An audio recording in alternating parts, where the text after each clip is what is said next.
अस्सलामु अलैकुम नाज़रीन, आप देख रहे हैं A1 ग्लोबल टीवी और मैं हूं नाइला भट्टी। सबसे पहले शामिल करते हैं आज की अहम खबरें।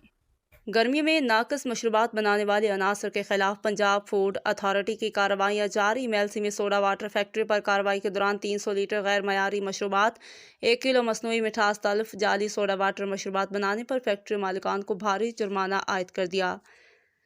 खबर शामिल करते हैं डिस्ट्रिक्ट बिहाड़ी से। डिस्ट्रिक्ट ब्यूरो चीफ मोहम्मद मौसम की रिपोर्ट के मुताबिक पंजाब फूड अथॉरिटी की गर्मियों में गैर मयारी मशरूबात बनाने वालों के खिलाफ भरपूर कार्रवाइयाँ जारी हैं। तफसीलात के मुताबिक फूड सेफ्टी टीम ने MLC के इलाके 7 किलोमीटर गड़ा मोड़ में सोडा वाटर फैक्ट्री पर छापा मारा। सोडा वाटर की तैयारी में मसनूई मिठास की मिलावट की जा रही थी। मिस ब्रांडेड बोतलों में मशरूबात की फिलिंग की जा रही थी। तल्फ की गई मसनूई मिठास से मज़ीद सैकड़ों लीटर नाक़िस मशरूबात तैयार की जानी थी। फूड सेफ्टी टीम ने कार्रवाई के दौरान सैकड़ों लीटर नाक़िस मशरूबात तल्फ कर दी। ज़्यादा मुनाफा के लालच में जाली मशरूबात तैयार करने वाले पंजाब फूड अथॉरिटी के रेडार पर हैं।